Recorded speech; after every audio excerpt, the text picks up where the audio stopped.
Everybody, what's going on? All right, so instead of having one large history on police, it's obviously going to have to be broken down into little videos because this is far too broad of a topic for me to cover in one video. This video is going to be about how police have responded to murdering innocent civilians in since Ferguson happened, according to them. And another one said, since the Alabama attack on a cop, it was an alarm.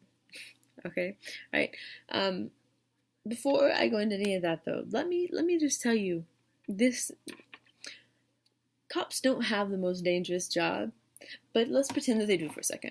If you know that you're going to go into a dangerous job where you're going to be in stressful situations every day, then you need to know that you have the nerve and the brain and the reaction, the necessary reaction to cope with it, do the right thing, and cause as little harm to others as possible, right?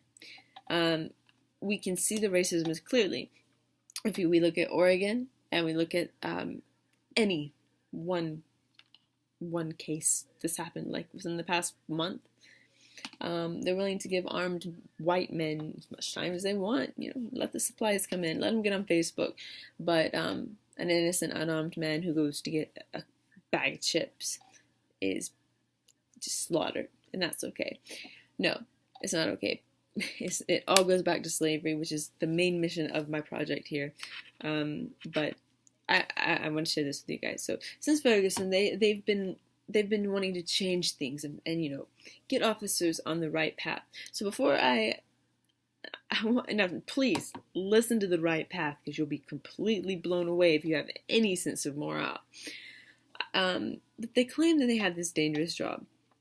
Obviously, it's not the safest job in the world, but most people aren't crazy enough to shoot at the cops or attack the cops, right? So last year, last year 130 line of duty deaths, right?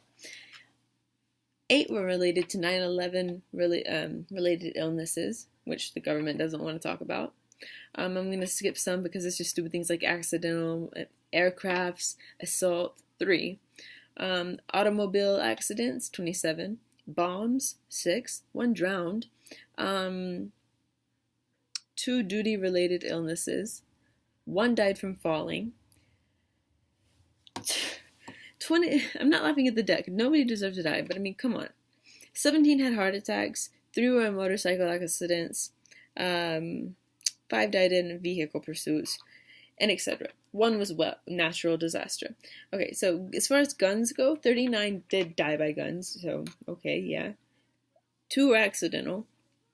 So just because it says it's related, they died by gun, how could it be accidental? You know what I mean? Like, they're not going to say that the person shooting at them accidentally killed them, are they? So are they just not using their guns properly? You know what I mean? So anyway, I just had to share that. So anyway, now what they're doing is, since the Ferguson thing happened and since the Alabama man attacked, they have come to do what they're calling deadly hesitation training. And this is educating the public on police operations, especially the use of force, and it is going to be the next big thing for quite some time. Furthermore, by understanding this case law, we are giving officers an understanding of the legal ground on which they stand, so they do not have to be afraid to use it. In today's climate, we're seeing too many officers not reacting like they should and getting seriously hurt or killed. This trend has recently been coined as deadly hesitation. It's chalked up to a lack of understanding of the law and a lack of courage on behalf of communities to back their officers.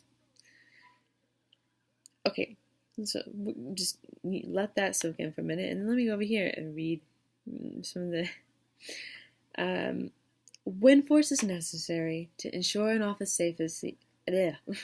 When force is necessary to ensure an officer's safety. Oh my God! When force is necessary to ensure an officer's safety, officers must use it without hesitation, regardless of the perceived ramifications of the aftermath. That was August 19th, 2005, written by Doug Wiley, Police One Editor-in-Chief.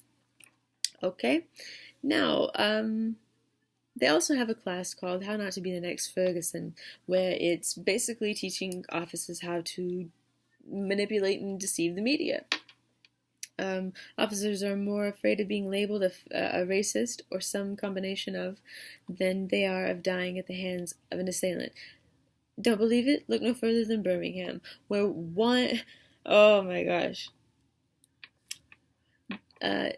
Speaking to CNN, this nut job said a lot of officers are being too cautious because of what's going on in the media.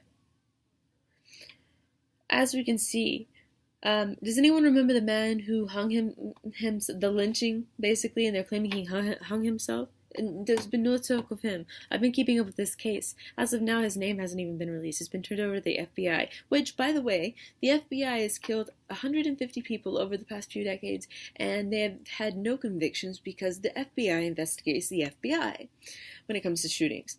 The police investigate shootings when it comes to shootings. So we're never going to get anywhere. You know what I mean? Like, what? So what do we do about this horrible, deadly hesitation? One, we must recognize that deadly hesitation comes from a lack of confidence.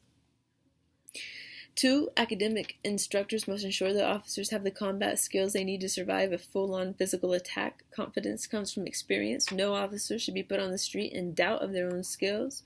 The training must ensure that their cops are so well versed in case law related to use of force that they're unafraid to make a split-second decision to defend themselves or others against perceived risk of death or great bodily injury.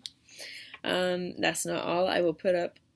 Hold on, let me jump down to number 5. Supervisors and trainers must remind officers that they cannot be summoned to appear in court if they're dead.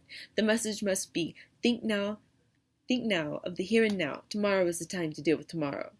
Now, the first, this is going back to old research I did, the first police department to have a slogan was Texas Rangers, and it was shoot now, ask questions later.